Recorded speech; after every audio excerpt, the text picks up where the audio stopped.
Summer 1945.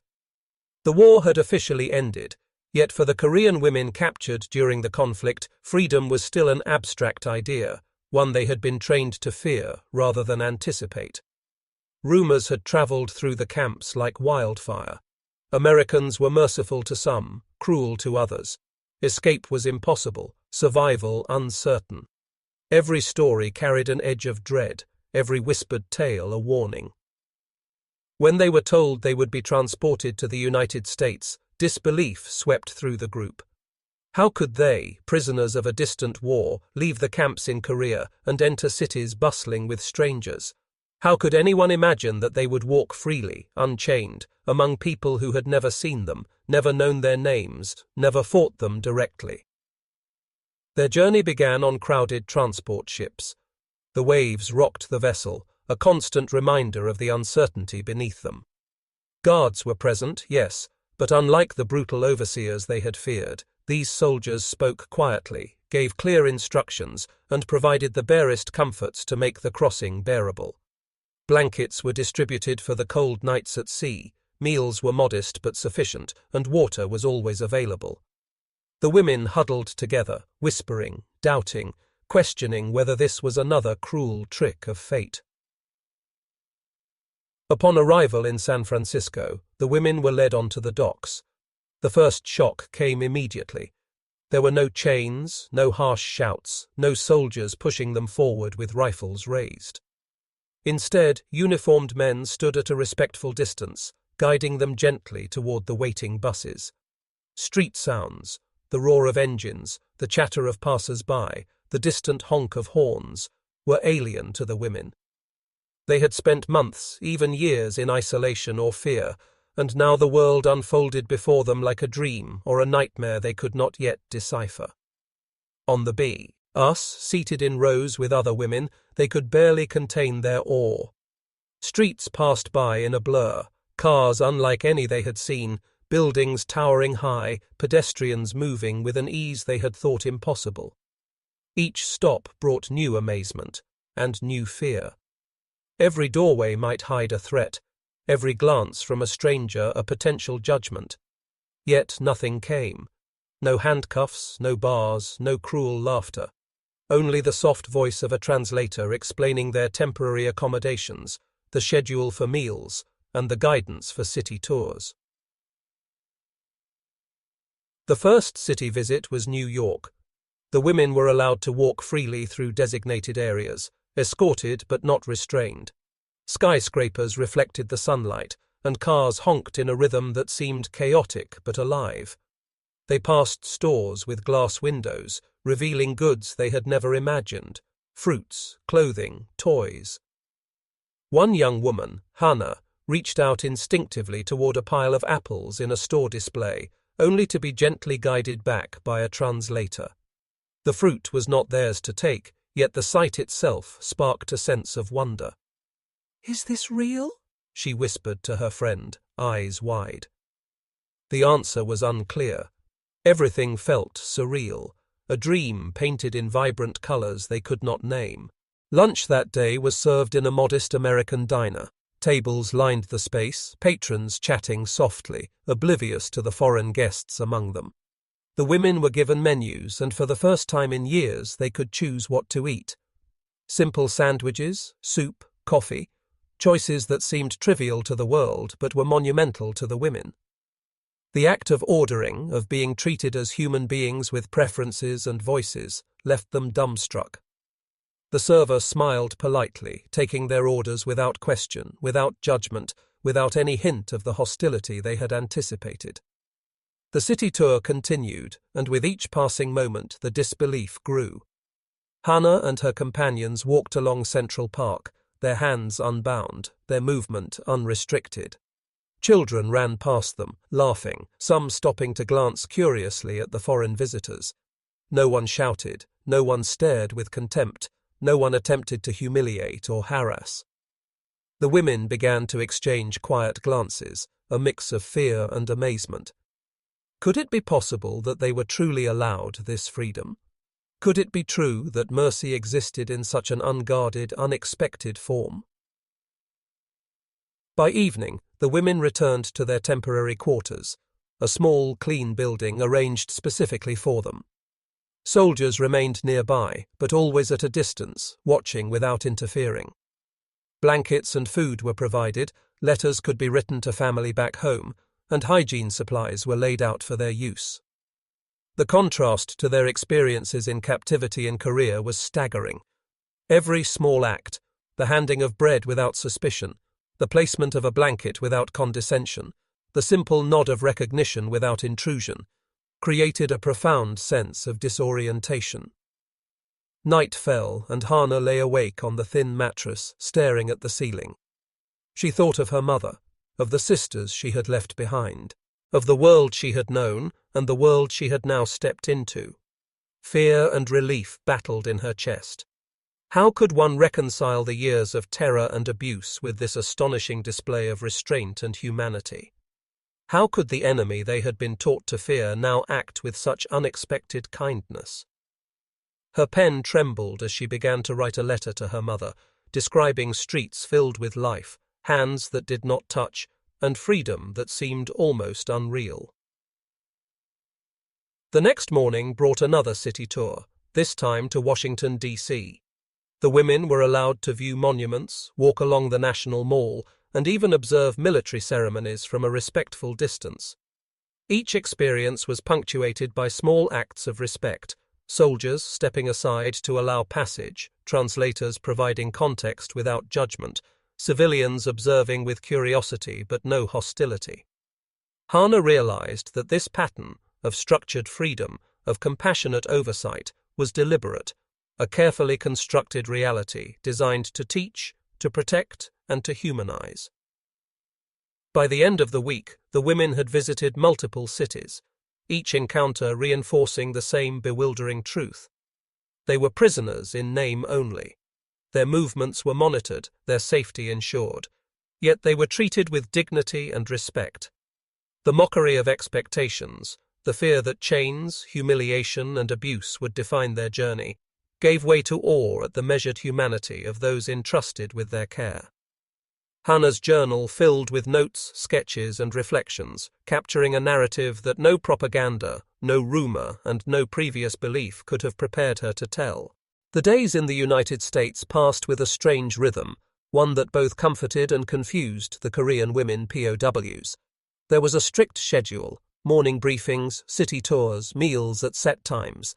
Yet the absence of harsh enforcement or intimidation created a dissonance they could hardly reconcile. Each act of care from the Americans seemed designed to both protect and educate, a delicate balance between freedom and oversight. Hana and the other women began to notice patterns in their daily life. Soldiers would appear with meals, placing trays on tables, then retreating several steps, waiting patiently for the women to serve themselves. Blankets were refreshed regularly. No one barged into rooms unannounced. The simple acts of provision, water, soap, cloths, were given freely, without demand, without suspicion.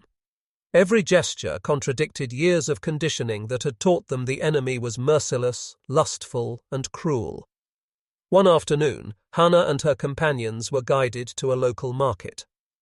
The streets were alive with the clatter of commerce, vendors selling fruits, vegetables, baked goods, and clothing. The women could not stop staring, every sight amplifying the incredulity of their situation. They were unchained, moving freely among Americans who did not glare, shove, or insult them. A few children peeked curiously at the women, tugging at their parents' sleeves. There was a subtle innocence in the interactions, a civility so different from the hostility and fear they had been immersed in. Hana noticed a small food stall selling fresh bread and pastries. She hesitated at first, remembering the countless times she had been denied basic sustenance, the meals that had been rationed or withheld entirely during captivity. Yet here she could choose what to eat. With trembling hands, she selected a warm roll, taking it to a small bench. The taste, warm and sweet, it seemed almost unreal. She looked around at her fellow POWs, all silently experiencing the same revelation: nourishment without fear, abundance without insult. Later that week, a visit to a local school was arranged. The women were allowed to observe classrooms filled with children learning, reading, and drawing. Some children approached cautiously, curiosity written plainly on their faces. They had never seen Korean women before, yet there was no malice, no fear, only a genuine interest. Hana watched as one small boy offered her a crayon from his desk. She hesitated, then smiled, a gesture she realized had been almost impossible in captivity. The simple interaction, so mundane in the world of ordinary Americans, carried a weight of trust, of humanity restored, that Hana would carry with her forever. Evenings brought reflection. In their temporary quarters, the women would gather quietly, sharing experiences, whispering fears and astonishments. Many questioned the intentions of their captors. Could it really be true that these soldiers, the enemy they had been taught to fear, were acting out of simple human decency? Could restraint itself be a form of power, a lesson in the balance between authority and mercy? Each night, letters were written home. Hana's words poured onto paper with an urgency that bordered on disbelief. "We are alive. We walk unchained. We eat without fear. The world is nothing as we imagined." Then came the surprise of invitations to cultural events, symphonies, plays, and exhibitions. Hana had never imagined attending such gatherings, let alone as a guest in a foreign city. She remembered the long days of captivity, the constant threat of punishment, the monotony broken only by fear. Now she was seated in a grand hall, music swelling around her, Americans and other visitors mingling without concern. The women were allowed to explore the VNUS freely, guided only by quiet translators. The sense of normalcy, the simple act of attending an event, struck Hana with a force that made her question her own memories of fear and suffering. One evening, a particularly striking encounter occurred. The women were invited to visit a local hospital to see the care given to civilians and soldiers alike. Doctors explained their methods, nurses demonstrated basic procedures, and the women were even allowed to observe patients recovering from injuries. The level of attention, the empathy, and the meticulous care were overwhelming. Hana watched as a child received treatment for a minor injury, the nurse's hands gentle, precise, and patient. She realized that this care, so unremarkable to the observers, represented a world of contrast to the cruelty and neglect of their previous captors. Throughout their stay, the American soldiers maintained a strict policy of non-intrusion. They provided safety, nourishment, and guidance, yet never imposed themselves on the women's bodies or choices. This absence of force became as profound as the presence of food or blankets. Hana realized that restraint itself was a lesson in power, in morality, and in trust. Every day, every gesture, reinforced the shocking truth. Freedom and dignity could coexist with captivity if human decency was exercised deliberately. As the women explored urban centers like Boston and Philadelphia, their disbelief only deepened. The infrastructure, the organization of public spaces, and the civility of ordinary citizens contrasted sharply with the chaos and destruction of wartime Korea. Streets were clean, markets abundant, and public order maintained without intimidation. Hana began to understand that the war they had known was not the sum of all human behavior. Mercy, patience, and kindness could exist even in the aftermath of unimaginable conflict. Their evenings were spent documenting experiences in journals, sketches, and letters. Each woman tried to reconcile the gap between expectation and reality. Hana's own reflections oscillated between relief and anxiety. Could they trust this humanity? Was it sustainable or merely a temporary illusion? And yet, every act of care, every measured step of restraint, reinforced the reality they could not deny. Their captors were capable of dignity, patience, and compassion. One afternoon, an unexpected opportunity arose. The women were taken to visit a local orphanage where children who had lost parents during the war were cared for. Hana watched as her fellow POWs interacted with the children, offering toys, reading aloud, and even helping with meals. The Americans observed quietly, always maintaining distance, allowing the women to engage on their own terms. The act of being trusted to care, to teach, and to nurture in a foreign land became a profound inversion of the power dynamics they had endured in captivity. Hannah felt tears welling as she realized the enormity of this reversal. Once prisoners, now entrusted with responsibility and autonomy. Night after night, the women would reflect on their experiences. What they had been trained to fear had not materialized. Every expectation of cruelty had been replaced with consistent, measured acts of respect.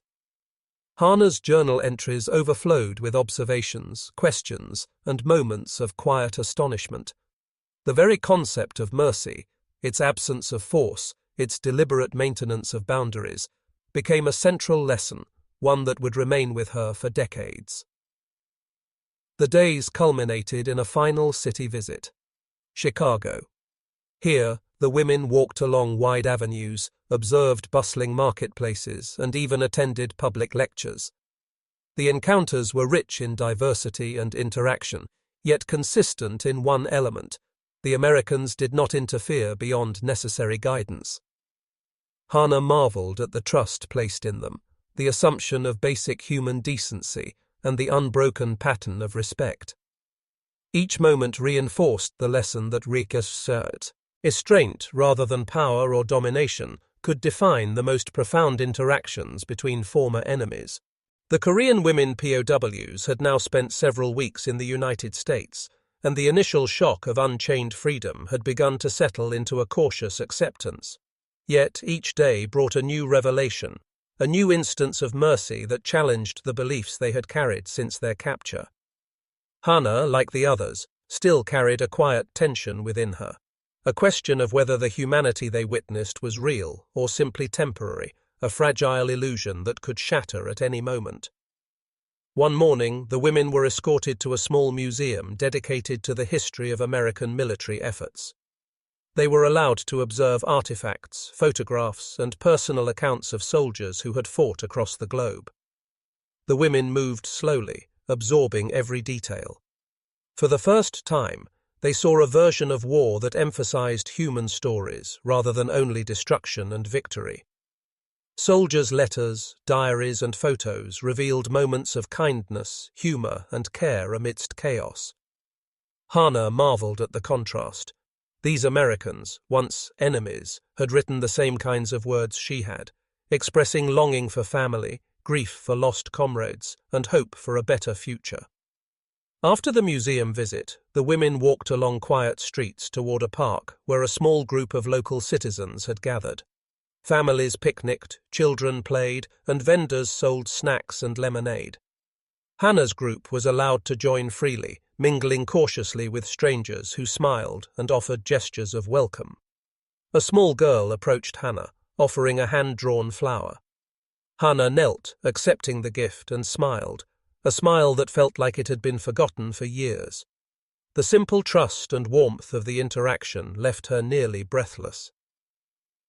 Evening brought the most surreal experience yet. The women were invited to attend a formal dinner hosted for visiting dignitaries and scholars. The hall was and chandeliers sparkling, the table settings meticulous. Hannah's companions whispered anxiously among themselves, wondering if this was some form of ceremony designed to humiliate, a subtle trap disguised as hospitality. But the evening passed without incident. They were seated with Americans of all backgrounds, engaged in conversation through translators, and offered food of a quality they had never known. Each polite nod, each respectful inquiry, reinforced the unspoken lesson. Dignity could exist even in captivity, and respect could be as deliberate a tool as fear. The women continued to explore the cities, experiencing public transportation, museums, and cultural events. They saw hospitals where patients were treated with patience and care, schools where children learned with joy, and workplaces where ordinary citizens labored with efficiency and cooperation. Each encounter deepened the contrast with the harsh, oppressive conditions they had endured during the war. Hannah noticed that the Americans never acted as oppressors. Instead, they acted as guides, facilitators, and observers. This consistency shattered long-held beliefs and allowed the women to begin internalizing a new understanding of humanity. Letters home remained a daily ritual. Hannah's words were filled with astonishment, relief, and a dawning comprehension that her former enemy was not defined by cruelty. She wrote of streets bustling with life, of meals eaten without fear, of children laughing freely, of gestures of kindness and restraint that defied every warning she had received. Each letter carried hope, a fragile thread connecting her past suffering to a present reality that seemed almost too good to be true. Yet, the replies from her family, when received through the Red Cross, confirmed the letters had reached their destination, reinforcing the authenticity of her experiences. As the weeks passed, the women began to reflect more deeply on the broader implications of their journey. Hannah realized that the American soldiers' restraint had taught lessons far beyond the immediate safety and comfort of the POWs. It was a demonstration of power tempered by morality, an exercise in authority wielded without abuse, and freedom offered even when control could have been absolute. Every act of measured care became a quiet rebellion against the notion that captors must dominate, humiliate, or terrorize their charges. One afternoon, the women visited a community center where local citizens had organized cultural exchanges. Korean women were invited to participate in art workshops, cooking demonstrations, and traditional dance. Hannah marveled at the openness of the environment. No chains, no guards interfering, only opportunities for learning and interaction. The experience was humbling and transformative. The women realized that their identity as human beings had not been stripped by war, it had only been suppressed by fear. Here, in the midst of strangers, they could reclaim a part of themselves long denied. Even small interactions carried weight. In a local grocery store, a young boy offered Hannah a slice of bread he had bought with his pocket money. She hesitated, remembering hunger and deprivation, then accepted it with a quiet nod. The boy smiled, running off to join his friends. That moment, seemingly trivial, became emblematic of the consistent mercy and trust that defined their time in the United States. Hannah reflected on the years of indoctrination, the warnings about cruel enemies, and realized that kindness, when paired with restraint, had the power to reshape entire perceptions. Medical care continued to reinforce the lesson. The women received checkups, vaccinations, and treatment for minor ailments. Doctors and nurses worked with diligence and patience, explaining each step and ensuring understanding through translators. The women were allowed to observe procedures, ask questions, and participate in basic care routines. Hannah observed the tenderness with which a nurse cleaned a child's wound, the patience with which a doctor explained treatment, and the unwavering respect for privacy and autonomy. This professional, compassionate approach contrasted sharply with the fear and suspicion they had been conditioned to expect. By late summer, the women's stay was nearing its conclusion. They had explored multiple cities, experienced countless acts of restraint and kindness, and written letters documenting their astonishment. The pattern of humane treatment had been unbroken, and the women had begun to internalize a profound truth. Mercy could wield a force more impactful than cruelty, and trust could flourish even in the aftermath of conflict. Hannah reflected on the paradox.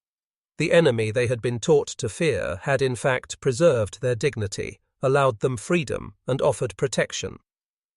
The small acts, the placement of blankets, the provision of meals, the respectful distance maintained at every turn, had collectively reshaped their understanding of power, morality, and humanity. She recognized that this experience would resonate long after the war, influencing how she viewed authority, kindness, and the potential for compassion, even in the harshest circumstances. As the time for return to Korea approached, the women were filled with mixed emotions. Fear lingered. Fear that the return home might undo the lessons of respect and trust they had received. Fear of judgment from neighbors and family who might not understand the unprecedented nature of their experiences. Yet there was also hope, a cautious optimism that human decency could exist even amidst the devastation of war. Hannah clutched the letters she had written, imagining the astonishment of her family as they read about the kindness and restraint of those who had once been enemies. Finally, the day of departure arrived. The women boarded transport ships, carrying small bundles of belongings, keepsakes from Americans who had given them soap, cloths, and letters, and the intangible gift of dignity restored. They left cities bustling with life, streets filled with people who had treated them as humans, not prisoners. Each wave of the ship carried them closer to home, yet farther from the world of unexpected mercy that had so thoroughly reshaped their understanding of humanity. Hannah watched the shoreline recede, reflecting on every small gesture, every moment of restraint, every act of kindness. She understood that the story of their unchained journey would live far beyond the letters and journals. It was a testament to the power of measured humanity, the shock of restraint, and the indelible impact of mercy. By the time they returned to Korea, the women carried within them a new perspective. They had faced the enemy and discovered dignity instead of degradation, respect instead of ridicule. They had walked freely through cities, observed lives untouched by war, and witnessed a society that valued restraint and compassion. These lessons, forever etched in memory, would influence not only their understanding of Americans, but also their own approach to life, authority, and morality. Hannah wrote one final entry before leaving the United States. We expected horror, chains, and cruelty. Instead, we found mercy, restraint, and the freedom to walk unchained. The enemy we feared was human, weary, and kind. That is the story we will carry forever. The journey of Korean women POWs to American cities remained one of history's quiet marvels, a story of astonishment, disbelief, and the transformative power of mercy. It reminded them, and would remind future generations, that even amidst the devastation of war, acts of humanity can leave a mark more profound than violence, and that dignity, once restored, has the power to redefine the narrative of an entire people.